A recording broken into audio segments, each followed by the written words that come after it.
तो कहानी की शुरुआत में हम एक लड़की एलन को देखते हैं जो रो रही होती है और किसी को बुला रही है और कोई आ भी जाता है और ये कोई डार्क एंटिटी होती है। वो एलन से कहता है कि उसने उसे नींद से जगा दिया है। तभी एलन किसी और जगह पर पहुंच जाती है और वहाँ वो एंटिटी उससे पूछता है, क्या तुम वादा करती हो कि तुम हमेशा के लिए मेरी हो जाओगी? तो एलन हाँ कह देती है। तभी एलन और वो एंटिटी काफी क्लोज आ जाते हैं और अचानक वो एंटिटी एलन पर हमला कर देता है और एलन तड़प रही थी। तभी उसकी आंख अपने बेड पर खुल जाती है और हम देखते हैं एलन और उसके हस्बैंड थॉमस को, जिनके कुछ टाइम पहले ही शादी हुई है और वो एक दूसरे से बहुत प्यार करते हैं। थॉमस एक रियल एस्टेट एजेंट होता है और उसे एक काम दिया जाता है जहाँ थॉमस का बॉस उसे बताता है कि ये बहुत बड़ा काम है और इससे तुम्हें प्रमोशन भी मिलेगा, लेकिन उसे इस काम के लिए ट्रांसिल्वेनिया जाना होगा क्योंकि वो क्लाइंट जिससे डील करनी है वो बहुत ओल्ड है और खुद यहाँ नहीं आ सकता और वो चाहता है कि कोई एजेंट मेरे पास आकर ये डील फाइनल करे। उस क्लाइंट का नाम काउंट ऑरलॉक है और वो इसके मुंह मांगे पैसे भी देने के लिए तैयार है। थॉमस जाने के लिए तैयार हो जाता है, लेकिन एलन इस बात से खुश नहीं होती और उसे जाने से मना कर देती है और अपने ड्रीम्स के बारे में बताती है और ये भी बताती है कि उसे इस काम से अच्छी फीलिंग नहीं आ रही है, इसलिए वो इस काम के लिए मना कर दे। लेकिन थॉमस एलन को एक अच्छी लाइफ देना चाहता है, इसलिए वो एलन को अपने दोस्त फ्रेडरिक के फैमिली के पास छोड़कर चला जाता है और एलन उसे जाने से पहले अपने बाल काटकर एक लॉकेट में उसे दे देती है कि वो उसे भूल न जाए। उसके बाद सीन कट होकर हमें एक आदमी को दिखाया जाता है जो किसी तरह का रिचुअल कर रहा था और अपने हाथ पर कुछ स्क्रैच भी कर रहा था। अब थॉमस को रास्ते में एक गाँव मिलता है जहाँ सब लोग बहुत खुश थे और ऐसा लग रहा था कि कोई चीज सेलिब्रेट कर रहे हैं। तभी थॉमस वहाँ एक पर्सन से बात करता है और बताता है कि मुझे काउंट ऑरलॉक के पास जाना है और आज रात में यहीं रुकना चाहता हूँ। लेकिन गाँव के लोग उसे ऑरलॉक का नाम लेने से भी मना कर देते हैं और उसे भी वार्न करते हैं कि वहाँ मत जाओ और वापस अपने घर चले जाओ। लेकिन थॉमस दुगने पैसों का लालच देकर रूम ले लेता है और जैसे ही थॉमस सुबह उठता है तो पूरा गाँव खाली होता है, उसका घोड़ा भी वहाँ नहीं होता और फिर वो ऐसे ही अपनी जर्नी पे वापस चलने लगता है। अब थॉमस पूरे सुनसान रोड पर अकेला चल रहा था और अचानक एक गाड़ी उसके सामने से आती है और वो समझता है कि ये उसे मार देगी और वो डर कर अपनी आंखें बंद कर लेता है, लेकिन ऐसा कुछ नहीं होता और जैसे ही थॉमस आंखें खोलता है उसके सामने गाड़ी खड़ी होती है और उसका दरवाजा अपने आप खुल जाता है। थॉमस उस रास्ते पर अकेला था तो कुछ और ऑप्शन ना होने की वजह से वो गाड़ी में बैठ जाता है और जाते हुए थॉमस की तबीयत खराब होने लगती है और वो बेहोश हो जाता है और जब उसकी आंखें खुलती हैं तो वो काउंट ऑरलॉक के कासल के सामने होता है। थॉमस अब काउंट ऑरलॉक से मिलता है और ऑरलॉक तभी ही उससे डील फाइनल करने के लिए कहता है। थॉमस ऑरलॉक के कहने पर पेपर्स निकालने लगता है। थॉमस बहुत डरा हुआ होता है और ब्रेड कट करते हुए उसका हाथ कट जाता है और उसके बाद सीन कट हो जाता है। फिर थॉमस सुबह उठते ही अपने चेस्ट पर बाइट मार्क्स देखता है। नेक्स्ट हमें दिखाया जाता है ऑरलॉक ने कुछ पेपर्स बनवाए हैं जो किसी और लैंग्वेज में थे और वो बताता है कि ये उसके पूर्वजों की भाषा है और इसमें हमारी डील के बारे में लिखा हुआ है। थॉमस को कुछ भी समझ नहीं आता और वो डर कर और अपने कमीशन के बारे में सोचकर साइन कर देता है। तभी ऑरलॉक एलन का दिया हुआ लॉकेट देख लेता है और थॉमस से देखने के लिए मांगता है और वापस देता ही नहीं है। पेपर्स पर साइन होते ही थॉमस ऑरलॉक से जाने की इजाजत मांगता है, लेकिन ऑरलॉक उसे जाने से मना कर देता है और वहीं रुकने के लिए कहता है। अगले दिन थॉमस उठकर वापस वही बाइट मार्क्स देखता है और डर जाता है और वहाँ से भागने की कोशिश करने लगता है, लेकिन सारे दरवाजे लॉक्ड होते हैं। फिर थॉमस एक दरवाजे को तोड़कर खोल देता है और अंदर जाकर देखता है तो उसमें बहुत सारे कॉफिन्स दिखते हैं। उसमें से एक कॉफिन वो खोल कर देखता है तो उसमें ऑरलॉक की सड़ी हुई लाश मिलती है। तभी थॉमस उसे मारने जाता है, लेकिन वैसे ही रात हो जाती है। ऑरलॉक उठ जाता है और थॉमस डरकर भागने लगता है, लेकिन ऑरलॉक उसे पकड़ लेता है और पोजेस कर लेता है। साथ ही वो एलन का लॉकेट हाथ में लेकर कुछ कहता है और ऐसा दिखाया जाता है कि एलन को भी अब ऑरलॉक ने पोसेस कर लिया था। और फिर हमें दिखाया जाता है ऑरलॉक की थॉमस को वो बाइट मार्क्स देता था, मतलब वो एक सालों पुराना ड्रैकुला है। यहाँ फ्रेडरिक भी एलन की इस हालत से परेशान होता है और डॉक्टर सीवर्स को बुलाता है। एलन की हालत ज्यादा खराब होने की वजह से डॉक्टर एलन को बेहोश कर देते हैं और थॉमस भी मौका देखकर वहाँ से भाग जाता है और पानी में गिर जाता है। थॉमस की इतने दिनों से कुछ खबर न आने की वजह से एलन परेशान हो जाती है और खुद थॉमस के बॉस नॉक से बात करने का सोचती है, लेकिन इसी बात पर फ्रेडरिक और एलन की बहस हो जाती है और कुछ देर बाद ही एलन को पैनिक अटैक आता है। फ्रेडरिक और उसकी वाइफ एलन को घर वापस ले जाते हैं। तभी डॉक्टर सीवर्स को एक पागल आदमी का केस दिया जाता है। ये आदमी वही है जिसे हमने फिल्म की स्टार्टिंग में कोई रिचुअल करते हुए देखा था। यहाँ पता चलता है कि उसका नाम नॉक है और वो ऑरलॉक का ही सर्वेंट है और वो ये भी बताता है ऑरलॉक बहुत ही जल्द यहाँ आने वाला है और वो इन सबको मार देगा। और उसके अगले सीन में हमें दिखाया जाता है कि एलन को वापस से पैनिक अटैक्स आ रहे हैं और फ्रेडरिक इस बात से बहुत परेशान होता है। तभी डॉक्टर फ्रेडरिक को बताते हैं कि थॉमस का बॉस नॉक हॉस्पिटल में है और वो एक पागल आदमी है और फ्रेडरिक को कहता है कि हमें एलन को फ्रांस के पास लेकर जाना चाहिए, जो डॉक्टर सीवर्स के टीचर थे और इस काम में बहुत ही अच्छे हैं, लेकिन उन्हें अपनी यूनिवर्सिटी में से निकाल दिया गया था क्योंकि वो डार्क मैजिक की दुनिया में खोने लगे थे। तभी एक लड़की को दिखाया जाता है जो जंगल में लकड़ी लेकर जा रही थी और उसे थॉमस दिखाई देता है जो नदी के किनारे पर बेहोश था और वो उसे अपने साथ लेकर चली जाती है ट्रीटमेंट के लिए। यहीं फ्रेडरिक और डॉक्टर फ्रांस के पास जाते हैं और फ्रांस डॉक्टर सीवर्स को देख बहुत खुश होता है और उनके साथ एलन को देखने के लिए आता है। तभी थॉमस को होश आते ही वो भी उस जगह से निकल जाता है एलन से मिलने के लिए। अब एक बोट में लोगों की तबीयत खराब होने लगती है और वो मरने लगते हैं और बोट पर लोगों को ये समझ आता है कि ये एक बीमारी है जो डेविल अपने साथ लेकर आया है और एक आदमी उसे मारने के लिए चला जाता है। तो वहाँ पता चलता है और लोग अपने कॉफिन में एलन के पास उसके शहर जा रहा है और जैसे ही वो आदमी उसे मारने जाता है और लोग उसे ही मार देता है। दूसरी तरफ हमें दिखाया जाता है फ्रांस एलन से उसकी बीमारी के बारे में पूछता है और एलन बताती है कि उसे ये अटैक्स बचपन से ही आते थे और जैसे जैसे वो बड़ी हुई उसके अटैक्स और खतरनाक होने लगे और उसके पेरेंट्स भी उससे डरने लगे थे और एलन बचपन से ही फ्यूचर की बातें जान लेती थी और वो बहुत अकेली हो गई थी। जो थॉमस के आने से वो खुश रहने लगी थी और ठीक भी हो गई थी, लेकिन थॉमस के जाते ही उसे वही अटैक्स वापस आने लगे और अब उसे और भी ज्यादा बुरी चीजें दिखाई देती हैं और जब उसे ये अटैक्स आते हैं तब वो किसी और दुनिया में होती है, उसे इस दुनिया का कुछ याद नहीं रहता। कुछ देर बाद एलन की तबीयत खराब होने लगती है और फ्रांस एलन के हाथ में एक बड़ी सी सुई घुसा देता है, लेकिन एलन को कुछ फील नहीं होता क्योंकि वो अब इस दुनिया में नहीं थी, किसी और दुनिया में थी और उसे अटैक आ जाता है जहाँ वो एक डीमन की वॉइस में बोलने लगती है। तभी फ्रांस समझ जाता है कि एलन को किसी ने पोजेस कर लिया है और उसे इसके बारे में और स्टडी करनी होगी। वो फ्रेडरिक की वाइफ आना को एलन पर नजर रखने के लिए बोलकर चला जाता है। एलन अचानक से उठती है और बाहर भागने लगती है और देखती है कि थॉमस वापस आ गया था। थॉमस अब भी बहुत वीक था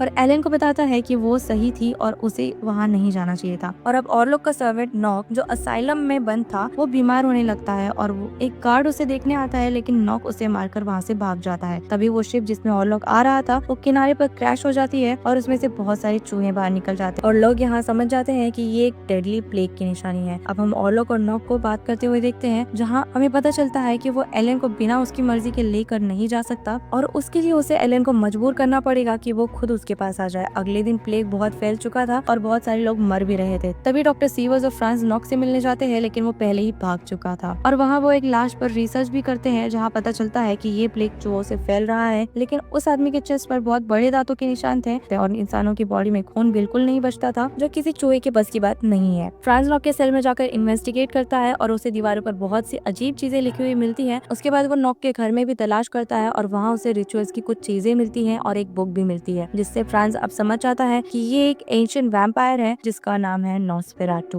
उसी रात नॉस्फेराटू थॉमस को पोजेस करके एलन को उससे दूर कर देता है क्योंकि उसे लगता है कि वो नॉस्फेराटू है। एलन अब आना के साथ उसके कमरे में सो जाती है, लेकिन तभी नॉस्फेराटू वहाँ आ जाता है और एलन से कहता है कि थॉमस ने तुम्हें सिर्फ कुछ गोल्ड कॉइन्स के लिए मुझे बेच दिया। एलन इस बात को मानने के लिए तैयार नहीं होती क्योंकि उसे पता है थॉमस उससे बहुत प्यार करता है और वो ऐसा कभी नहीं कर सकता। नॉस्फेराटू बहुत गुस्से में होता है और उसे 3 रातों का टाइम देता है। अगर वो तीसरी रात को खुद उसके पास नहीं आई तो वो जिन लोगों से सबसे ज्यादा प्यार करती है वो उन सबको मार देगा। तभी एलन की आंख खुल जाती है और वो देखती है कि आना को चूहे खा रहे हैं। अगले दिन फ्रेडरिक आना को देखकर बहुत दुखी होता है। एलन उसे सच बताने की कोशिश भी करती है, लेकिन फ्रेडरिक उसकी एक भी बात नहीं सुनता और एलन को थॉमस के साथ वापस अपने घर जाने के लिए कहता है। एलन फ्रेडरिक से पूछती है कि वो इसे इतना हेट क्यों करता है, तो फ्रेडरिक कहता है कि वो उसे हेट तो नहीं करता लेकिन पसंद भी नहीं करता क्योंकि उसे लगता है कि वो ये सब नाटक करती है। थॉमस और एलन अपने घर चले जाते हैं। तभी फ्रांस उनसे मिलने की जिद करता है, लेकिन फ्रेडरिक अब भी इस बात को पागलपन ही समझ रहा होता है और गुस्से में वो डॉक्टर सीवर्स और फ्रांस को वहाँ से चले जाने के लिए कहता है। उसके बाद थॉमस एलन को इस शहर से दूर चलने के लिए कहता है, लेकिन एलन उसे सब सच बता देती है। असल में एलन ने ही नॉस्फेराटू को जगाया होता है और उसे अपनी सोल भी दे दी होती है, जो हमने मूवी की स्टार्टिंग में देखा था, और फिर उसे थॉमस मिला और उससे प्यार हो गया और इसलिए नॉस्फेराटू उसे लेने वापस आया है। ये कहते ही एलन को वापस अटैक आने लगता है और वो अजीब चीजें करने लगती है। इतना सब देखकर भी थॉमस एलन से कहता है कि वो अब भी उससे प्यार करता है और वो नॉस्फेराटू को किसी भी हालत में जीतने नहीं देगा। अब फ्रांस को उस बुक से नॉस्फेराटू को खत्म करने का तरीका मिल जाता है और यहाँ से सीन कट होकर फ्रेडरिक और आना को दिखाया जाता है। आना को अपनी बेटियों के रूम से चिल्लाने की आवाजें आती है और फ्रेडरिक को उठाने की कोशिश करती है, लेकिन वो नहीं उठता। फिर वो खुद जाकर देखती है और वहाँ नॉस्फेराटू उसकी बेटियों को मार देता है और फिर उसे भी मार देता है। अगले दिन फ्रेडरिक अपनी फैमिली को खोने के दुख में होता है। तभी एलन और थॉमस भी वहाँ आ जाते हैं और फ्रेडरिक एलन को ब्लेम करता है, लेकिन थॉमस उसे अपने बाइट मार्क्स दिखाकर यकीन दिलाता है कि एलन सच बोल रही है। घर जाते हुए फ्रांस सबको एक प्लान बताता है कि नॉस्फेराटू के कॉफिन को ढूंढकर उसे स्टैब करके मारना होगा और थॉमस तैयार हो जाता है, लेकिन तभी फ्रांस एलन से अकेले में बात करता है और उसे बताता है कि नॉस्फेराटू ऐसे नहीं मरेगा और सिर्फ तुम ही उसे खत्म कर सकती हो। अब एलन को पता था कि उसे क्या करना है। अगले दिन थॉमस और फ्रांस सबके साथ नॉस्फेराटू को ढूंढने जाने वाले थे, लेकिन उससे पहले ही फ्रेडरिक भाग जाता है और आना की कॉफिन के पास चला जाता है। फ्रेडरिक बहुत ही दुखी था आना और अपनी फैमिली की मौत से, और उसे भी प्लेग ने पकड़ लिया था, इसलिए वो आना की कॉफिन के पास ही खून की उल्टी करते हुए मर जाता है। थॉमस अब बहुत गुस्से में आ जाता है और उसी रात नॉस्फेराटू को ढूंढने निकल जाता है। उन्हें नॉस्फेराटू का कॉफिन भी मिल जाता है और जब थॉमस कॉफिन खोलकर उसे मारता है तो पता चलता है कि वो नॉस्फेराटू का सर्वेंट नॉक है और